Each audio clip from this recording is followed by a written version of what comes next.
क्या कभी सोचा है कि हमारी जेब में जो रुपया है, ये कागज का नोट या सिक्का, वो यहाँ तक पहुँचा कैसे? मतलब इसकी कीमत कभी बढ़ती है, कभी गिरती है, लेकिन इसके पीछे की कहानी क्या है? आज हम भारतीय रुपए के इसी उतार चढ़ाव भरे सफर की गहराई में उतरेंगे। और इस सफर में हमारा गाइड कोई साधारण किताब नहीं, बल्कि डॉक्टर भीमराव रामजी अंबेडकर की लगभग 100 साल पुरानी डॉक्टरेट थीसिस है, the problem of the rupee, its origin and its solution. ये एक तरह से एक जासूसी कहानी की तरह है, जिसमें डॉक्टर अंबेडकर रुपए की समस्या की जड़ तक पहुंचते हैं। बिल्कुल। और हमारा मिशन है इस शानदार थीसिस से वो सबसे जरूरी बातें निकालना जो आज भी उतनी ही मायने रखती हैं। हम ये समझेंगे कि कैसे हमारा रुपया चांदी के सिक्कों से आज के कागजी नोट तक पहुंचा और कैसे डॉक्टर अंबेडकर के विश्लेषण ने आजाद भारत की आर्थिक सोच की नींव रखी। तो चलिए कहानी को बिल्कुल शुरुआत से शुरू करते हैं, एक ऐसी दुनिया से जहां पैसा था ही नहीं। तो एक ऐसी दुनिया की कल्पना करते हैं जहां पैसा नहीं है, आपको जूते चाहिए और आपके पास मान लीजिए अनाज है। इसे बार्टर सिस्टम या वस्तु विनिमय प्रणाली कहते हैं। सुनने में तो बड़ा सीधा साधा लगता है, चीजों की अदला बदली। पर क्या ये वाकई इतना आसान था? बिल्कुल नहीं। किताब में इसकी सबसे बड़ी समस्या बताई गई है, जरूरतों का दोहरा संयोग, डबल कोइंसिडेंस ऑफ वांट्स। हाँ, इसका मतलब है कि अगर आपके पास गेहूं है और आपको कपड़े चाहिए, तो आपको सिर्फ एक जुलाहा नहीं खोजना है, आपको एक ऐसा जुलाहा खोजना है जिसे ठीक उसी समय गेहूं की जरूरत हो। अच्छा। अगर उसे जूते चाहिए तो आपका ट्रेड वहीं अटक गया। और जब व्यापार, जो किसी भी अर्थव्यवस्था का इंजन होता है, उस पर जरूरतों के दोहरे संयोग ने एक तरह का ब्रेक लगा रखा था। लेकिन थीसिस बताती है कि यह सिर्फ एक असुविधा नहीं थी, इसने तो भविष्य के लिए योजना बनाने को ही लगभग नामुमकिन कर दिया था, है ना? हाँ, और यहीं से 3 और बड़ी समस्याएं निकलती हैं। पहली, मूल्य का कोई एक पैमाना नहीं था। एक बोरी गेहूं के बदले कितना कपड़ा या कितनी बकरियां, हर सौदे में मोल भाव करो, कोई स्टैंडर्ड रेट था ही नहीं। दूसरी और शायद सबसे बड़ी समस्या थी धन का संचय, यानी स्टोरिंग वैल्यू। अच्छा, ये दिलचस्प है। मतलब आप अनाज या मवेशी जमा तो कर सकते हैं, पर अनाज में घुन लग सकता है, जानवर बीमार पड़ सकते हैं या मर भी सकते हैं, तो आपकी सारी जमा पूंजी खत्म। बिल्कुल, आपका बैंक आपका गोदाम या बाड़ा था, जो बिल्कुल भी सुरक्षित नहीं था। और ये जो धन जमा करने की समस्या थी ना, ये बड़ी दिलचस्प है, क्योंकि सदियों बाद यही समस्या एक नए और ज्यादा खतरनाक रूप में वापस आएगी, जब लोगों की चांदी की बचत की कीमत गिरने का खतरा पैदा होगा। ये तो बढ़िया फोरशैडोइंग है। और तीसरी समस्या? वो और भी प्रैक्टिकल थी, चीजों का विभाजन। किताब में इसका एक मजेदार उदाहरण है। मान लीजिए आपके पास एक गाय है और आपको सिर्फ एक जोड़ी जूते चाहिए। तो क्या आप गाय का एक पैर पाट कर दे देंगे? जाहिर है नहीं। हाँ, बड़ी चीजों को छोटी जरूरतों के लिए तोड़ा नहीं जा सकता था। और इन्हीं सब समस्याओं ने मिलकर जन्म दिया मुद्रा को। सही। शुरुआत में सीपियां, मनके, नमक जैसी चीजों का इस्तेमाल हुआ, लेकिन असली क्रांति तब आई जब धातुओं, खासकर चांदी और सोने का इस्तेमाल शुरू हुआ। ये टिकाऊ थीं, इन्हें आसानी से छोटे बड़े हिस्सों में बांटा जा सकता था, और सबसे जरूरी बात, पूरी दुनिया में इन्हें कीमती माना जाता था। और यहीं से सिक्कों का दौर शुरू हुआ, खासकर चांदी के सिक्कों का। हाँ, और चांदी यही वो धातु है जो सदियों तक भारतीय अर्थव्यवस्था की रीढ़ रही, जिसे हम सिल्वर स्टैंडर्ड या रजत मान कहते हैं। पर इसका असल में मतलब क्या था एक आम आदमी के लिए? आम आदमी के लिए इसका मतलब था भरोसा। आपके हाथ में जो रुपए का सिक्का है, वो सिर्फ सरकार का वादा नहीं है, बल्कि वो खुद कीमती है। अच्छा। उसकी कीमत उसमें लगी चांदी की मात्रा से तय होती थी। आप चाहें तो उसे पिघलाकर चांदी की तरह इस्तेमाल कर सकते हैं। आप टकसाल में अपनी चांदी ले जाकर रुपए के सिक्के ढलवा सकते थे। इससे रुपए की कीमत में एक स्थिरता बनी हुई थी। लेकिन फिर कहानी में एंट्री होती है ब्रिटिश राज की और पूरा खेल बदलने लगता है। दुनिया के बड़ी देश, खासकर ब्रिटेन, सिल्वर स्टैंडर्ड छोड़कर गोल्ड स्टैंडर्ड यानी स्वर्ण मान अपना रहे थे। इसका भारत पर क्या असर हुआ? असर बहुत गहरा और विनाशकारी था। अब दुनिया 2 हिस्सों में बट गई थी। ब्रिटेन और यूरोप की मुद्रा पाउंड, जो सोने पर आधारित थी, और भारत का रुपया, जो चांदी पर। अब इन दोनों के बीच की विनिमय दर यानी एक्सचेंज रेट पूरी तरह से सोने और चांदी की अंतर्राष्ट्रीय कीमत के उतार चढ़ाव पर निर्भर हो गई। और तभी 19वीं सदी के आखिर में अमेरिका और मेक्सिको में चांदी की नई नई खदानें मिल गई। बिल्कुल, रातों रात बाजार में चांदी की सप्लाई बाढ़ की तरह आ गई। और इकोनॉमिक्स का सीधा नियम है, जब सप्लाई बढ़ती है तो कीमत गिरती है। राइट। सोने के मुकाबले चांदी बहुत तेजी से सस्ती होने लगी, और चूंकि भारत का रुपया चांदी का बना था, तो अंतर्राष्ट्रीय बाजार में पाउंड के मुकाबले रुपए की कीमत भी धड़ाम से गिरने लगी। ये तो अविश्वसनीय है। मतलब हमारी पूरी अर्थव्यवस्था का भविष्य 7 समुंदर पार अमेरिका में मिल रही किसी खदान पर निर्भर हो गया था। ये तो आर्थिक गुलामी की शुरुआत लगती है। इसका भारत पर सीधा सीधा क्या असर पड़ा? इसके 2 बड़े नुकसान हुए, जैसा कि किताब में बताया गया है। पहला, ब्रिटेन से आने वाला सामान यानी इम्पोर्ट्स, जैसे मशीनें और कपड़ा, वो बहुत महंगा हो गया। और दूसरा और ज्यादा बड़ा झटका था होम चार्जेस का। एक मिनट, ये होम चार्जेस क्या बोला थी? ये शब्द अक्सर सुनने में आता है, पर ज्यादातर लोग इसका मतलब नहीं जानते। ये ब्रिटिश राज का सबसे बड़ा फाइनेंशियल ड्रेन था। इसमें भारत में काम कर रहे सभी ब्रिटिश अधिकारियों और सैनिकों की सैलरी, उनकी पेंशन जो ब्रिटेन में दी जाती थी, भारत के लिए ब्रिटेन में खरीदे गए फौजी सामान का खर्च, और लंदन में बैठे पूरे इंडिया ऑफिस को चलाने का खर्च शामिल था। ये सारी पेमेंट भारत को पाउंड में करनी पड़ती थी। बाप रे। तो जब रुपया कमजोर हुआ, तो उतने ही पाउंड चुकाने के लिए भारत के खजाने से कहीं ज्यादा रुपए खर्च होने लगे। बिल्कुल। देश पर कर्ज का बोझ साल दर साल बढ़ता गया। भारत गरीब होता जा रहा था, सिर्फ इसलिए क्योंकि उसकी मुद्रा चांदी से जुड़ी थी और ब्रिटेन की सोने से। तो अब ब्रिटिश सरकार के सामने एक बड़ा सवाल था, क्या भारत को भी गोल्ड स्टैंडर्ड पर ले आया जाए? जाहिर है इस पर एक बड़ी बहस छिड़ गई होगी। हाँ।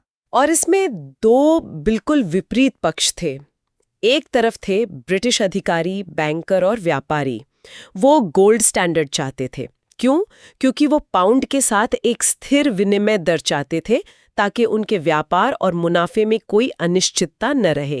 उनका सारा फायदा इसी में था। और दूसरी तरफ कौन था? दूसरी तरफ थे ज्यादातर भारतीय व्यापारी, उद्योगपति और राष्ट्रवादी नेता। उनका तर्क था कि भारत एक गरीब देश है। यहाँ के लोगों की छोटी छोटी बचत चांदी के सिक्कों और गहनों में है। सही। अगर आप अचानक गोल्ड स्टैंडर्ड अपना लेंगे तो चांदी की कीमत गिर जाएगी और आम लोगों की जीवन भर की बचत की कीमत रातों रात घट जाएगी। ये तो आम जनता के साथ धोखा होता। बिल्कुल। एक मिनट, तो क्या ब्रिटिश सरकार पूरी तरह से गलत थी? क्या उनकी तरफ से गोल्ड स्टैंडर्ड के लिए कोई वाजिब आर्थिक तर्क नहीं था, भले ही वो तर्क स्वार्थ से भरा हो? उनका तर्क था स्थिरता। वो कहते थे कि एक स्थिर एक्सचेंज रेट अंतर्राष्ट्रीय व्यापार के लिए अच्छी है और इससे भारत में विदेशी निवेश आएगा। लेकिन डॉक्टर अंबेडकर अपनी किताब में इस तर्क को खारिज करते हैं। अच्छा। वो कहते हैं कि ये स्थिरता सिर्फ ब्रिटिश व्यापारियों के फायदे के लिए थी और इसकी कीमत भारत की आम जनता चुका रही थी। तो ब्रिटिश सरकार ने बीच का एक रास्ता निकाला, जिसे थीसिस में एक मायाजाल या धोखा कहा गया है। हाँ, उन्होंने एक बहुत ही चालाक प्रणाली का प्रस्ताव रखा, जिसे कहते हैं gold exchange standard. Gold exchange standard. देखिए, नाम कितना आकर्षक है, गोल्ड स्टैंडर्ड। सुनने में लगता है कि रुपया अब सोने पर आधारित हो गया, पर हकीकत में ऐसा बिल्कुल नहीं था। ये अलग कैसे था? ये मायाजाल काम कैसे करता था? देखिए, इस प्रणाली में आप भारत में रुपए को सीधे सोने में नहीं बदल सकते थे। नियम ये था कि अगर आपको सोना चाहिए तो आपको पहले रुपए को एक तय दर पर ब्रिटिश पाउंड स्टर्लिंग में बदलना होगा। ओके। और फिर आप उन पाउंड को लेकर लंदन जाएंगे और वहां सोना खरीद सकते हैं। अरे, ये प्रक्रिया इतनी जटिल और महंगी थी कि ये आम आदमी की पहुंच से पूरी तरह बाहर थी। तो ये तो ऐसा हुआ जैसे कोई कहे कि आपका पैसा सोने का है, पर वो सोना लंदन की एक तिजोरी में बंद है और उस तिजोरी की चाबी सिर्फ मेरे पास है। तकनीकी रूप से वो सोना है, पर आपके लिए तो वो कागज का टुकड़ा ही रहा। आपने बिल्कुल सही समझा। असल में इस प्रणाली ने भारतीय रुपए को पूरी तरह से ब्रिटिश पाउंड का गुलाम बना दिया था। रुपए की अपनी कोई स्वतंत्र हैसियत बची ही नहीं थी। तो इस गोल्ड एक्सचेंज स्टैंडर्ड का वो सबसे बड़ा खतरा क्या था, जिसे डॉक्टर अंबेडकर ने अपनी थीसिस में उजागर किया? सबसे बड़ा खतरा ये था कि अब सरकार के हाथ एक जादुई चिराग लग गया था। सिल्वर स्टैंडर्ड में सरकार उतनी ही सिक्के बना सकती थी जितनी उसके पास चांदी हो, एक लिमिट थी। लेकिन इस नई प्रणाली में सरकार को हर नोट के पीछे सोना रखने की जरूरत नहीं थी।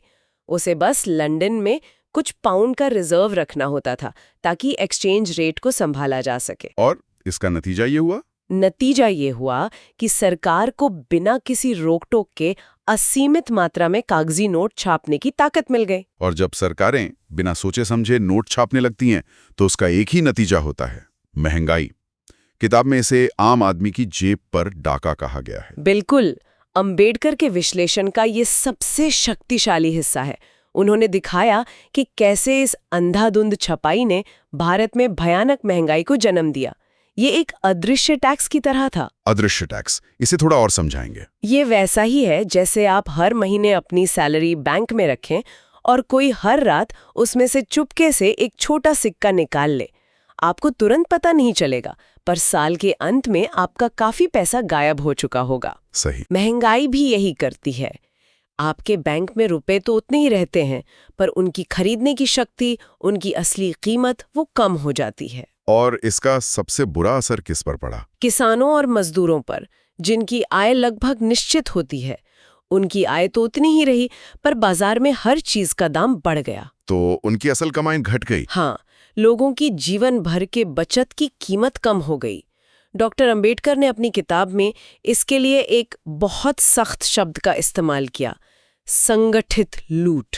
ऑर्गेनाइज्ड लूट। हाँ, वो कहते हैं कि ये सरकार द्वारा की जा रही एक सोची समझी लूट थी। तो इस पूरी समस्या की जड़ को समझने के बाद डॉक्टर अंबेडकर ने अपनी थीसिस में इसका क्या समाधान सुझाया? उन्होंने 2 ऐसे क्रांतिकारी सुझाव दिए जिन्होंने आधुनिक भारत की आर्थिक नीति की दिशा ही तय कर दी।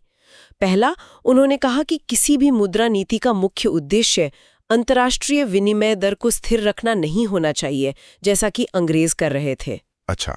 मुख्य उद्देश्य देश के अंदर कीमतों को स्थिर रखना, यानी महंगाई को काबू में रखना होना चाहिए, क्योंकि महंगाई सीधे सीधे गरीबों पर हमला करती है। ये तो सोच में ही एक बहुत बड़ा बदलाव था। प्राथमिकता देश के अंदर की स्थिरता होनी चाहिए, ना कि बाहरी व्यापार की।